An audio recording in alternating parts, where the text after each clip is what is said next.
Muito bem, estamos aqui com Derek Bom Jardim, ele que já foi eleito para a presidência da Câmara Municipal em 2026. E vai dar a primeira entrevista na rádio como presidente já mesmo assumindo. Bom dia. Exatamente. Bom dia, Adriano. Tudo bem, meu amigo? Tudo bem. Prazer estar aqui. Eu que sempre acompanho a 90. Sou fã aí de vocês. Obrigado pelo convite.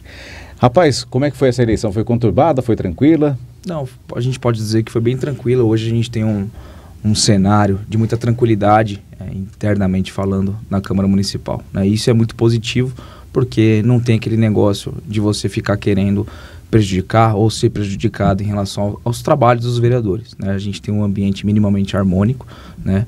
Onde cada um, apesar das diferenças de atuação, está preocupado com a sua base, está preocupado com a sua maneira de atuação, sem ficar entrando em pormenores individuais. Então, eu posso dizer que foi uma eleição tranquila, né? Foi o voto de confiança da unanimidade dos meus pares, então isso me deixou muito contente, né? Significa que eles entendem que eu tenho essa possibilidade de estar à frente do Legislativo, né?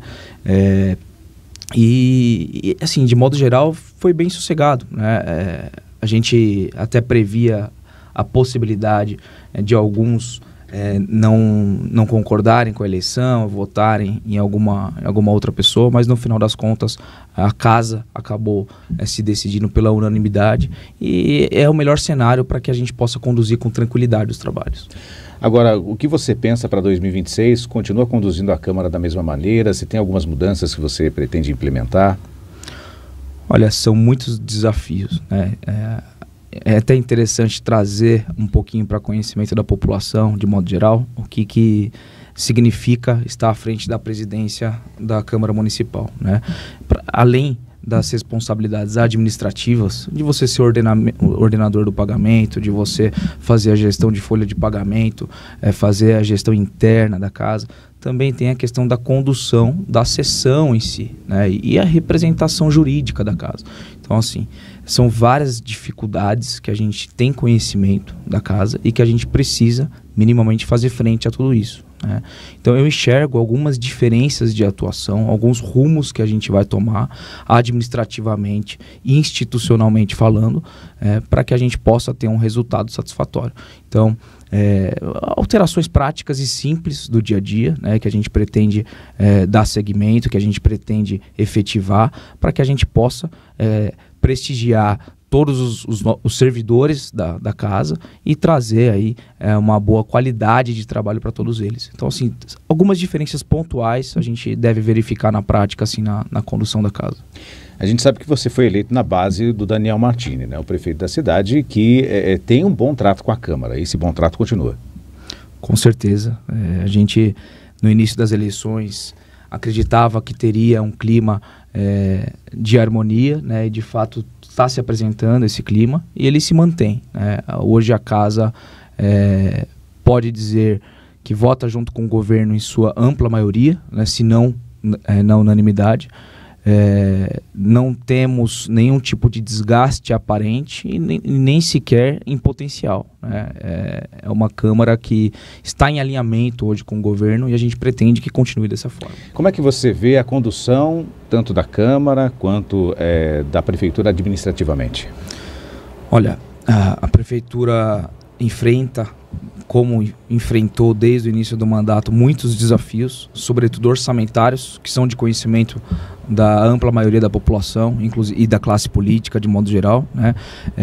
Financeiramente, o prefeito Daniel e sua equipe pegou uma herança muito difícil, por assim dizer, muito complicada, né? Não é novidade para ninguém aqui em Atibaia, mas apesar disso, ele está colocando a cidade em ordem, está fazendo gestão comprometida, uma gestão técnica, uma gestão que inclusive já foi reconhecida fora dos limites do município, né, em relação à qualidade de informação, em relação a técnicas orçamentárias, as melhores práticas no trato com o orçamento, no trato com o erário, né, e tudo isso, de um modo geral, né, nesse conjunto, tem contribuído para o prefeito ter colocado a cidade em ordem. Ele está fazendo isso dia após dia, né, e a gente que está mais próximo é testemunha desse esforço que o prefeito tem desempenhado. Então, da parte da gestão, Daniel Martins, né, a parte do governo, né, toda a sua equipe de secretariado, eu estou muito contente, né, de enxergar os avanços que eles têm apresentado, e é inegável, para quem tem responsabilidade nesse julgamento, para quem analisa a realidade da situação, é inegável que o prefeito está conseguindo colocar a casa em ordem, com todos os desafios que se apresentaram. Agora, falando da gestão da Câmara Municipal, também enfrentamos desafios, só que esses pouco compreendidos pela população. Muitas vezes a gente observa o andamento da Casa de Leis Municipal, e a gente não sabe o porquê de não efetuar uma determinada reforma, o porquê que a Câmara não faz um determinado investimento, o porquê que ela não melhora as condições da estrutura física, porquê que não dá, eventualmente, melhores condições de trabalho para os servidores. Só que são muitos desafios internos enfrentados pela administração também da Câmara Municipal. E aqui eu destacaria como um principal desafio a questão dos apontamentos recorrentes do Tribunal de Contas. Então, pouca gente sabe, mas a partir do segundo semestre, o presidente da Câmara ele fica de mãos atadas para fazer gestão. Então, o Tribunal de Contas restringe qualquer aumento de despesa nos últimos 180 dias da gestão do presidente. Além disso, nós tínhamos contratos que há muito tempo não eram atualizados na casa, contratos que já não eram mais tão eficientes, contratos que dependiam de uma revisão estrutural e que nem tudo é rápido para ser feito. Essa revisão contratual, e readequação, ela não é rápida e nem simples de ser realizada. Então, a título de exemplo, para você trocar uma empresa que presta serviço de limpeza para a Câmara Municipal, você não pode fazer isso de uma hora para outra, porque você compromete a prestação do serviço nesse meio tempo, nesse limbo que vai se formar de um contrato até o outro. Então é só um exemplo singelo dos desafios encontrados no dia a dia da presidência. Mas de modo geral, a gestão do Júlio Mendes, que é o atual presidente, ela é comprometida, ela é uma gestão séria, é uma gestão que prioriza a tecnicidade, para a gente não sofrer apontamentos de forma desnecessária pelo Tribunal de Contas, eventualmente sofrer até ações judiciais por essa finalidade. Então eu posso dizer que eu tenho observado uma gestão comprometida assim, do atual presidente, e buscamos continuar com essa visão de gestão comprometida, séria, técnica, para que a gente não sofra apontamentos do Tribunal de Contas, e com aquelas mudanças pontuais que eu comentei um pouco mais cedo. Você é um vereador que é muito voltado à área do empreendedorismo, das empresas, mas também sabe das mazelas do município. Quais você apontam como as principais mazelas? Muitas, muitas. A princípio, como você bem pontuou, a minha principal bandeira é do comércio, é do empresariado, é do empreendedor local da nossa cidade, e não é novidade para ninguém que o nosso comércio está muito enfraquecido. O nosso comércio está precisando de ajuda, ele está precisando de fôlego, e isso passando por diversas mudanças. Uma delas foi o texto de um projeto de lei que o governo acabou de encaminhar para a Câmara de Vereadores, que vai alterar o horário de funcionamento dos comércios na nossa cidade. Então eu enxergo como um importante ponto de partida para que a gente consiga injetar fôlego para o comércio aqui. A gente precisa de um comércio com mais vida, que você vê acontecendo de fato como cidades que são mais amadurecidas do ponto de vista turístico. Aqui a gente pode citar Campos do Jordão, Monte Verde e dentre tantas outras. Então aqui em Atibaia, se você caminha pelas ruas a partir das 6 horas da tarde, você não acha mais nada aberto. Com algumas exceções lá na Avenida Lucas Nogueira Garcês, por exemplo, você não tem opções de consumo aqui na nossa cidade. A região central, infelizmente, ela vive de um saudosismo do que um dia já foi, de vários comércios abertos, do público caminhando à noite, nas ruas aqui da cidade.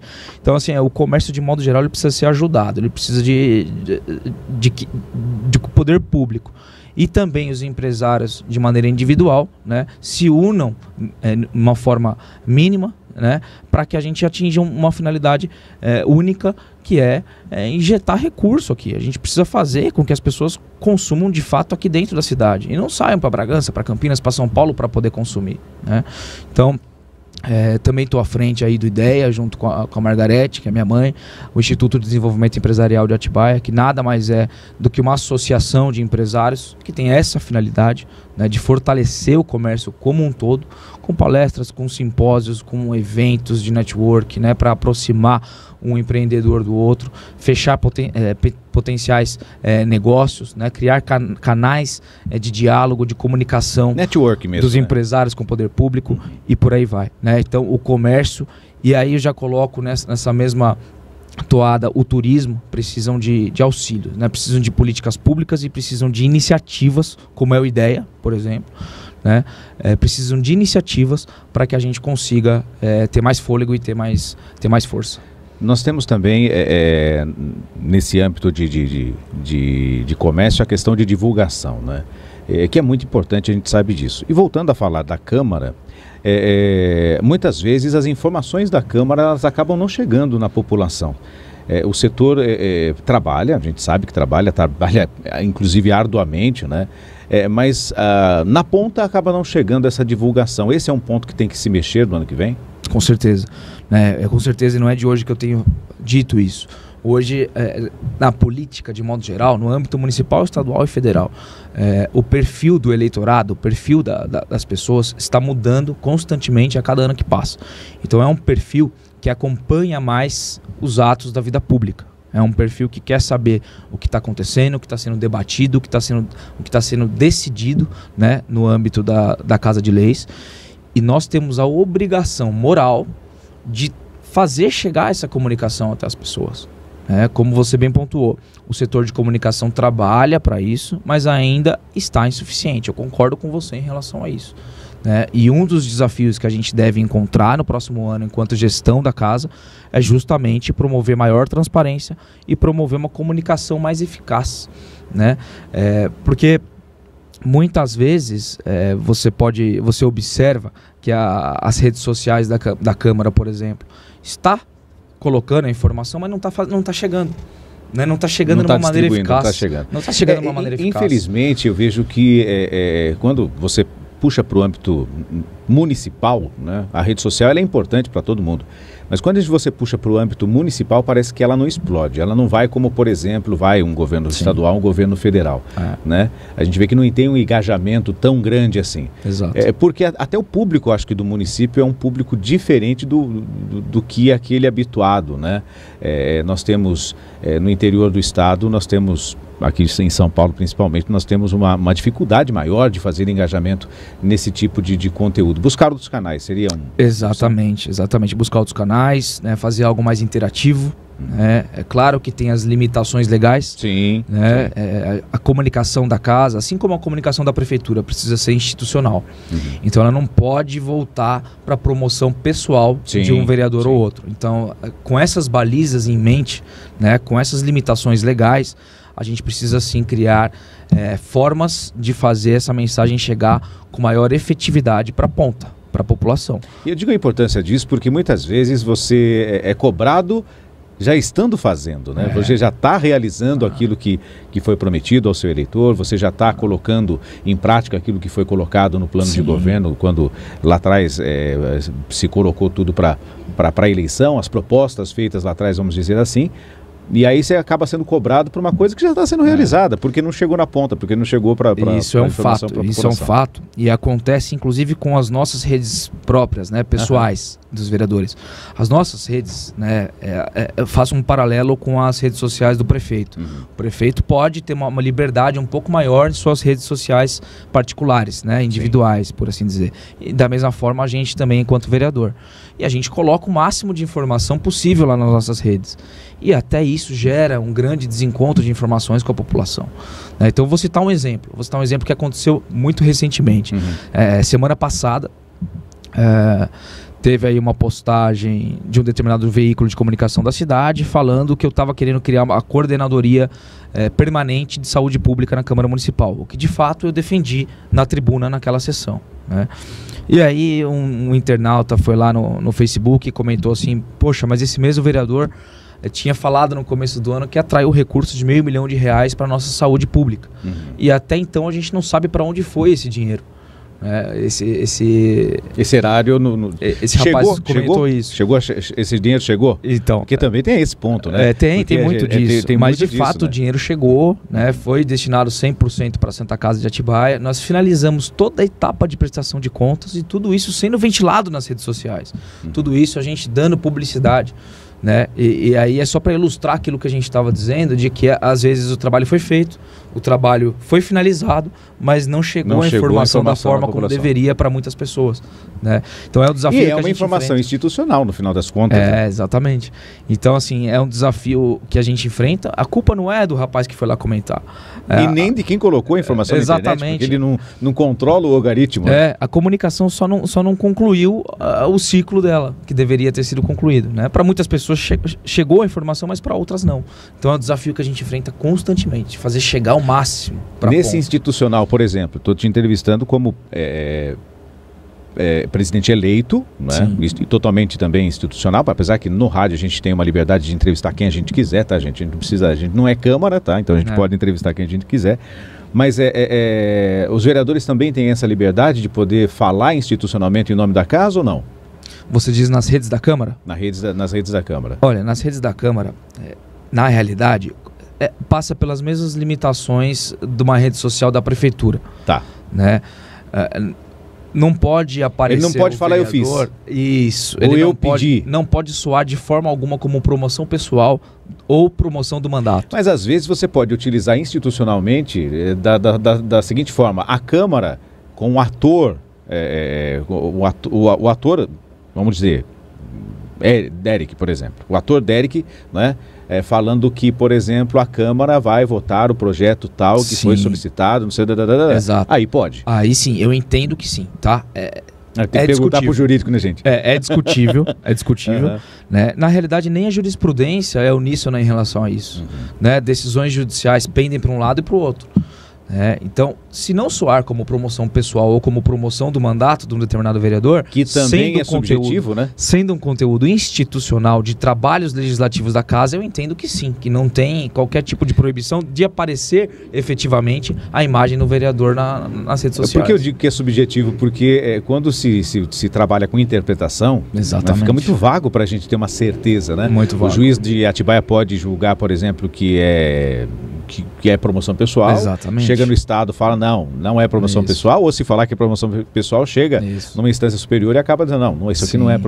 Então é um trabalho muito difícil, muito árduo também, porque o problema que dá com isso, né, para você ficar respondendo, assim como presidente, né, ficar respondendo a questionamentos judiciais, trava também a casa, né? Com toda certeza, como você bem pontuou, né, a margem de interpretação ela é enorme, o que para mim é considerado promoção pessoal, para você pode não ser. Sim. E vice-versa. E essa é a própria beleza da interpretação judicial, da hermenêutica jurídica, né? Das decisões judiciais que vão formando a jurisprudência, né?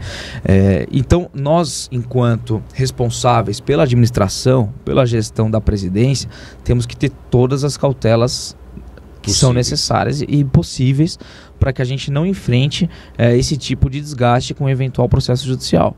O que pode se esperar do Derek como presidente? Energia, né? Sangue novo para fazer o que precisa ser feito, para enfrentar os problemas que são encontrados internamente, né? Problemas que alguns são antigos, outros novos, mas que serão enfrentados de igual maneira, né? Vai ter esse tipo de postura da minha parte, com toda certeza, né?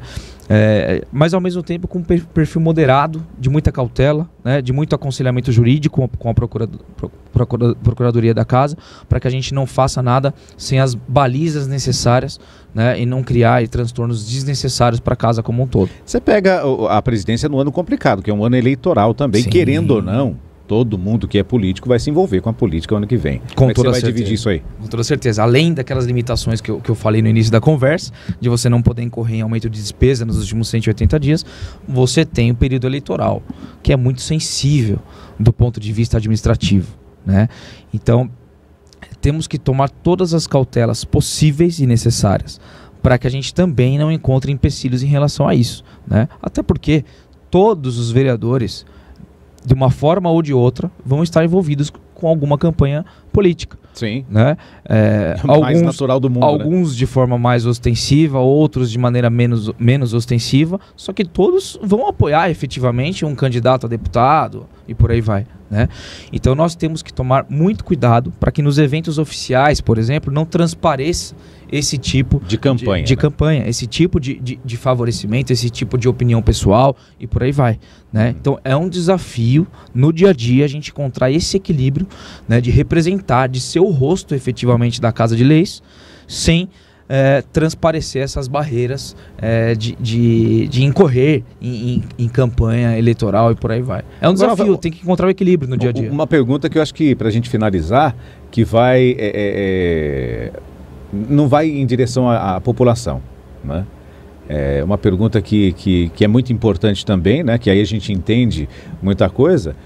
Como é que vai ser o Derek com os outros pares, os outros vereadores? O que você entende de tratamento, né? De receptividade, etc.? Muito diálogo, muita conversa com todos eles. Tem algumas decisões no âmbito interno que é o presidente que tem que tomar. São decisões naturalmente unilaterais, monocráticas, que você precisa, faz parte do seu dever institucional enquanto presidente. Mas eu acredito que a grande maioria das decisões, né, que passam aí por uma coletividade, que envolvem os servidores, que envolvem os meus pares, no caso, elas são passíveis, essas decisões, de diálogo anterior, né, de aconselhamento. Então, eles podem esperar, como eu já afirmei isso para todos eles, podem esperar uma postura de muita conversa, né, de muito estreitamento de ideias antes de qualquer decisão mais robusta envolvendo a Câmara Municipal. Então, eu acredito que seja essa linha a ser percorrida. A ser seguida.